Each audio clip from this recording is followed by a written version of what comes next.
Right guys, welcome back to the channel. Today you join me from the driver's seat of a Honda Civic FN2 Type R. Massive thank you to Matty for letting me take his new car out for a shoot on this beautiful day. Now this is a car that I'd actually driven on the channel many moons ago, but since that day I hadn't driven one since, and the one I'd driven was completely standard. This one, as you can hear, has an exhaust on it, it has an air filter up front, but what I want to base this review around is the idea that these are getting incredibly cheap. These have come down in price dramatically over the past couple of years, and it's become a budget hot hatch that anybody can afford. This one, and I'm going to say it now, has just been picked up. It has high mileage and it has a lot of stone chips on the front, so please see past that. Matty is going to be completely respraying the front end and just giving this car some love, because I don't think it's had a lot of love in the past couple of years. Now, as we come on VTEC, this has 153,000 miles on it, so this is an entry-level price for an FN2 Type R. A higher mileage one is going to be a lot cheaper than maybe a sought after lower mileage version. So this one is a great review to come to the channel, a car that anybody could afford. Let's be honest, you can get into one of these for £3,000, £4,000 at this mileage, so that is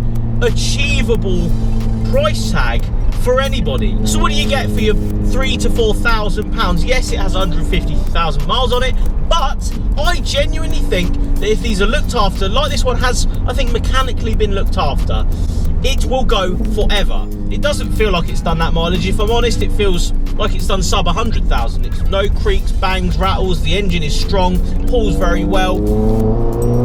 I can't see that mileage really being that much of a problem once you've driven one of these. I know a lot of people don't like high mileage cars, but I wanted to bring this to the channel because it does open up the idea that you can get great value hot hatches these days, like this one, for next to no money, just because of a couple of miles on the odometer. So what do you get? What do you get in these FN2s? You get the torsion rear, which, yes, we've all seen the Top Gear review on this, and they slated it. They slated the idea that the torsion bar at the back wasn't as effective as the independent rear suspension that was on the EP3 Type R. So I get that. To be honest, on the road, I don't think you can feel it as much.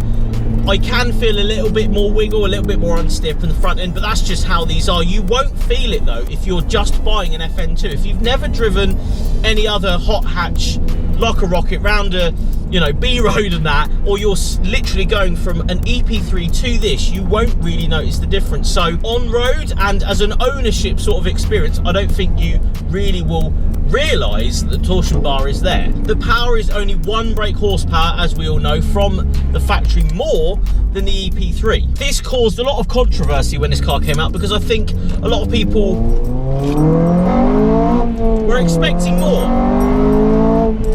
This one though, I think it feels and responds fantastically. Yes, they're more weight and they're not a lot more, 1 brake horsepower more than the EP3s, but today on these roads I can't really feel it.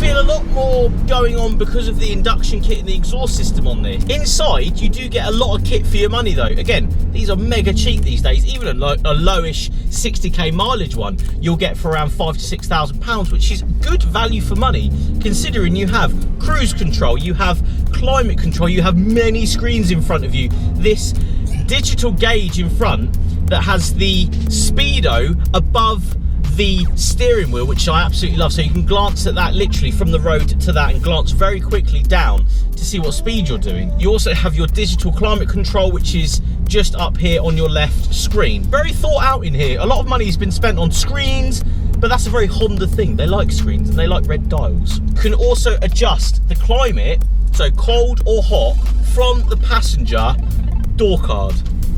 Over engineering at its finest. Good old Japan. So guys, fantastic location. Sorry about the wind noise though, but let's have a quick look round this Honda Civic FN2. Now, let's start with it. 2007 with 153,000 miles. A lot to be worried about. A lot of people are very mileage conscious these days, but this one is one of those cars that I genuinely think is a good car underneath. Yes, it needs painting here and there and everywhere, but any car at 153,000 miles is going to need a little bit of paint somewhere after some fair few stone chips. So going forward, I would like to already point out all of the stone chips, the curb marks, everything, but this has literally been picked up a few days ago by the owner, so he's yet to do all those things, but it's just showing the raw side of the mileage. Although it drives absolutely beautifully, there is imperfections in the paintwork. Now, when this car came out, incredibly futuristic looks, sort of like a spaceship. Coming up front, large headlights. These have been tinted as well to go with the sort of black theme that this car has. Loving the front bumper there with a little bit more extension on the bottom with the Mugen grille just there. Red Honda badging as well, coming down to the 18-inch. They do set the car off really well. Again, need a refurb, don't get me wrong, just like the front end needs a little bit of paintwork, but it's all getting done very soon. I just want to show you guys this car. High mileage means that you get imperfections in the bodywork. Coming down to the door handles, which I'm a big fan of, very futuristic, does go with the lines of the car. Coming round to the 18-inch wheels at the back. This spoiler though has had an add-on on top of it. I'm not sure 100%. Please leave a comment below if you know what this is. Very cool add-on that someone has put on.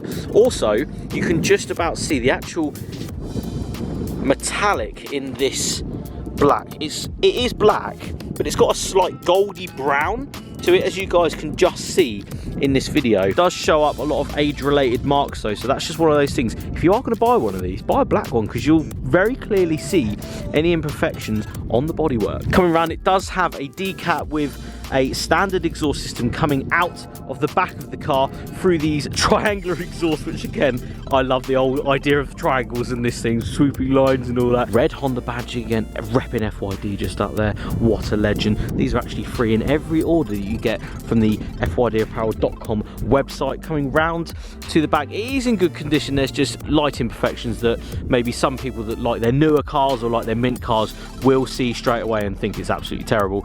This is salvageable.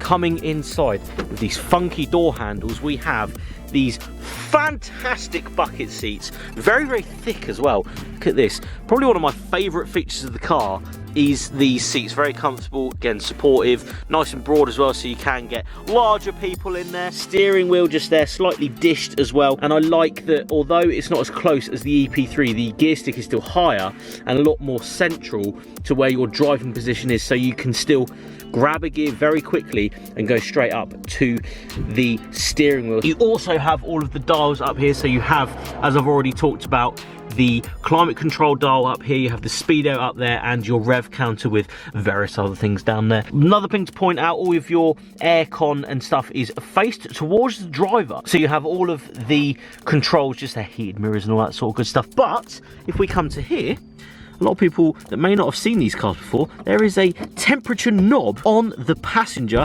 door card. Very cool. So as you can see, very cool car. A couple of imperfections, but at 153,000 miles, you're going to expect it. But let's get back on the road, go and enjoy this thing. But at this sort of mileage, this age, does it really feel like that? And this price tag, let's say £3,000 to £4,000. Yes, you can buy one cheaper. Yes, you can buy one a lot more expensive if you so wish to.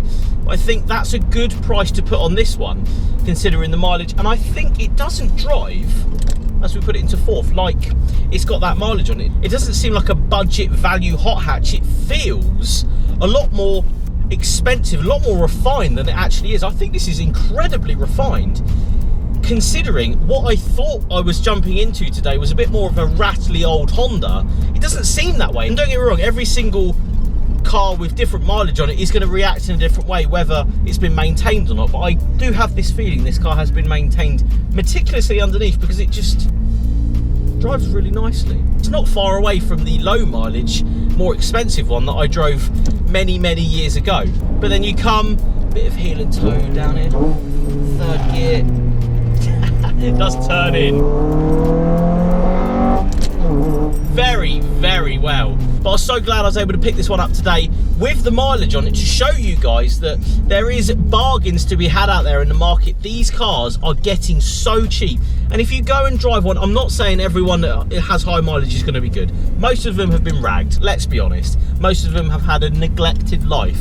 But if I was on the test drive to drive this car and buy it, I would be so impressed, and I would look down and not believe that it had 153,000 miles on it. I would not believe that it'd been to the moon and back at the end of the day, which people think it has, and I don't feel that way. You drive this, and it ain't that far away from the expensive one I've already driven. But again, looking out for a good deal and then driving the car and making sure it's as good as you want it to be is the main thing. You can get cars just like this one at a complete bargain price.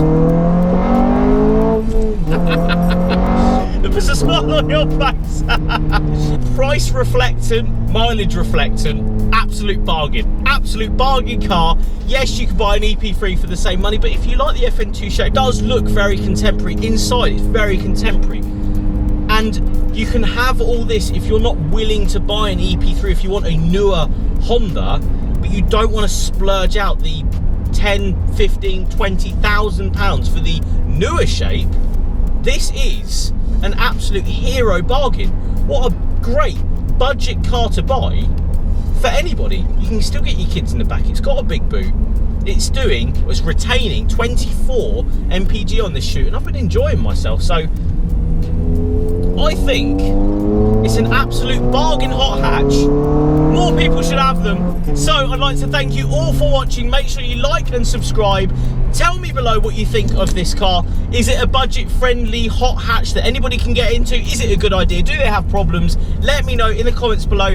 If you have liked this video, make sure you check out fydapparel.com, cop some merch to support the channel, and I will see you all on the next one.